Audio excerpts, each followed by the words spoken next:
জগৎ জননী শশী পরমার চরণে জানাই আমার অন্তরের প্রণাম। পরম পূজ্যপাদ শশী পর্দার চরণে জানাই আমার অন্তরের প্রণাম। পরম পূজ্যপাদ শশী আচার্য দেবের চরণে জানাই আমার অন্তরের প্রণাম। আজকে এই মহতী সৎসঙ্গে উপস্থিত আমার পরম শ্রদ্ধেয় ইষ্টপ্রাণ দাদা ভাইরা, কল্যাণময়ী মা বোনেরা, প্রত্যেককে জানাই আমার অন্তরের আনন্দিত জয় গুরু। আজকের বাণী: ভাবে কয় করে না, আশা তার ফলে না। মানুষ যখন কিছু করে, প্রথমে তার মাথায় একটা ভাবনা আসে যে আমি এটা করব। তারপরে সেই ভাবনা অনুযায়ী সে মনে মনে চিন্তা করে, নিজের সঙ্গে নিজে কথা বলে, কিংবা কারোর সঙ্গে আলোচনা করে। ভাবনার সঙ্গে তার প্রকাশটা হলো। এবারে তার পরের স্টেপ হচ্ছে করা।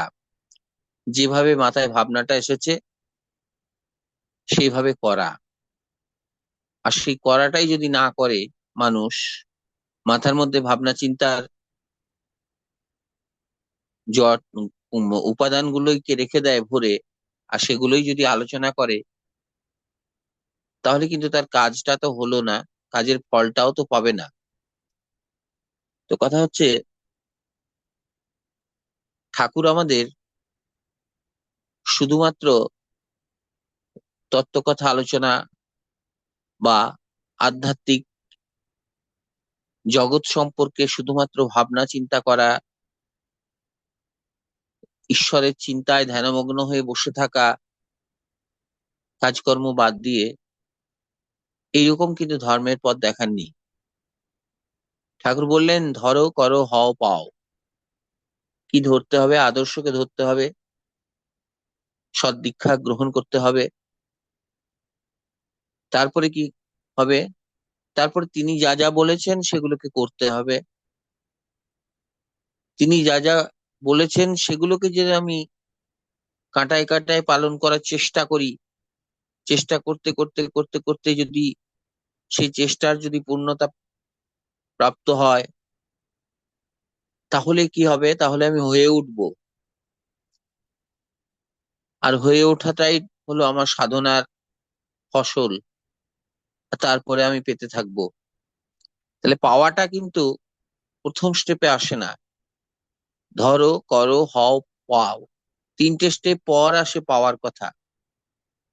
ঠাকুর একটি বাণী দিয়েছেন, যতদূর সম্ভব বাণীটি এইরকম।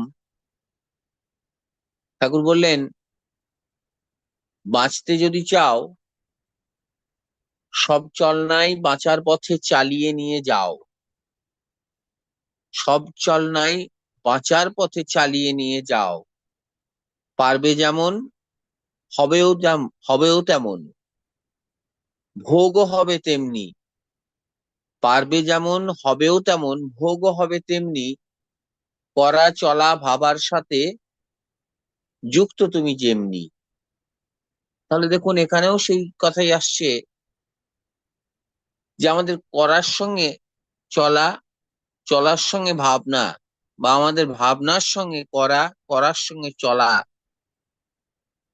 এইগুলো কিন্তু পরস্পর ওতপ্রোতভাবে জড়িয়ে আছে। আমরা আজকে ঠাকুরের দর্শন বুঝতে পারছি, একটু একটু করে বোঝার চেষ্টা করছি বলেই কিন্তু আমরা মানুষের ভেতরের যে এই সূক্ষ্ম সূক্ষ্ম অনুভূতিগুলো কিন্তু আমরা বুঝতে পারছি। একটা কাজ আমি তো দেখেছি, আমার মধ্যেও অনেক সময় এই ফিলিংসটা হয়।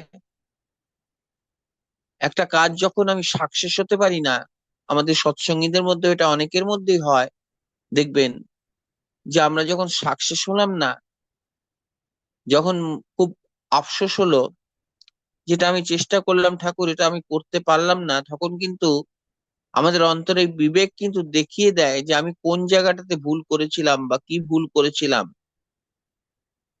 সেটা কিন্তু আমাদের কিন্তু বিবেক জাগ্রত করে দেয়। তার ফলে আমরা হয়তো কিছু ভুল কাজ করেও অনুতপ্ত বোধ আমাদের মধ্যে আসে, কিংবা আনসাকসেস কাজগুলো যাতে সাকসেস হয়, সেই একটা দৃঢ় প্রতিজ্ঞাবদ্ধ সংকল্প আমাদের মধ্যে আসে। তাহলে ঠাকুর কিন্তু বারবার এই করার কথা বলছেন। ঠাকুর বলেছেন যে পরমপিতা আমায় যেমন দেখিয়ে দিয়েছে, যেমন বুঝিয়ে দিয়েছে, আমি তাই বলি তোমাদের কাছে।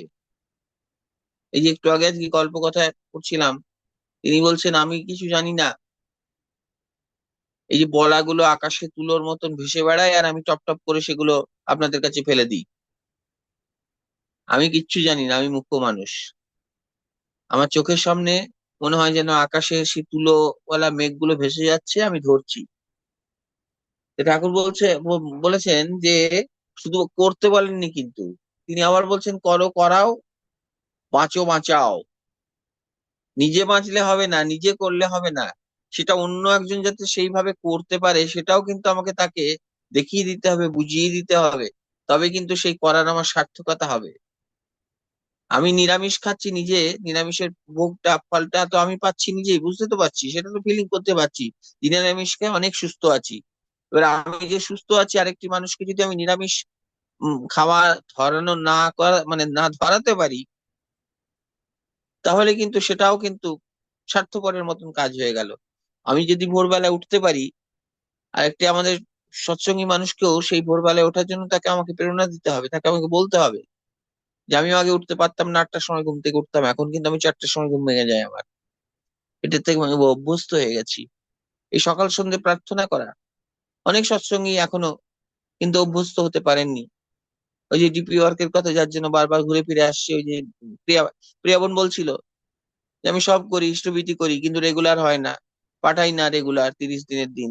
ঠাকুরের সিংহাসন আছে, কিন্তু সেই সিংহাসনটি হয়তো 13 বছর আগে সেই সিংহাসনে একটি চাদর পাতা হয়েছিল, সেই চাদরটিতেই বসে আছে ঠাকুর, এখনো কোনোদিন ধোয়া মোছা হয়নি, ধুলো পড়ে বসে আছে। সেই ব্যাপারটা আর কি। আমি নিজে করলে হবে না, অন্যকেও করাতে হবে। করো করাও, বাঁচো বাঁচাও। বসে থেকো না, দেরি করো না, পরম পিতার কথা সর্বত্র ছড়িয়ে দাও। ঠাকুরের কথা ঠাকুর বারবার বলছেন যে আমি যেগুলো বলে গেলাম সেগুলো কিন্তু তোমরা করলে না। ঠাকুর কষ্ট পেয়েছেন। এমন একটা মানুষ পেলাম না যিনি টোটো ভাবে, মানে টোটো একদম আমি যা যা বলেছি সবকিছু করছে। এখনো কিন্তু সেই চেষ্টা চলছে করার। তাহলে ব্যাপারটা হচ্ছে এই যে আমাদের নিজেদের সংশোধন করতে হবে, নিজেদের বুঝতে হবে, তিনি যা যা বলেছেন সেগুলোকে করতে হবে। সেগুলোকে না করতে পারলে পাওয়া আমাদের শতক্রোশ দূরে থাকবে। এটাই হচ্ছে মোদ্দা কথা। কথা অনেক হয়, কিন্তু কথা অনুযায়ী আমরা সংকল্প নিই, কিন্তু সংকল্প রাখার প্রতিদিন আমাদের সেই প্রতিজ্ঞা করতে হবে ঠাকুরের কাছে। জয় গুরু। প্রিয় প্রণবের আতুল চরণে প্রার্থনা জানাই, সবাই ভালো থাকুন, সুস্থ থাকুন। আসুন আমরা ঠাকুরের মানুষ হয়ে ওঠার চেষ্টা করি। জয় গুরু। জয় গুরু। জয় গুরু। আমাদের অসংখ্য দাদা, দাদার কথাগুলো আমরা সবাই মেনে চলার চেষ্টা করব। জয় গুরু।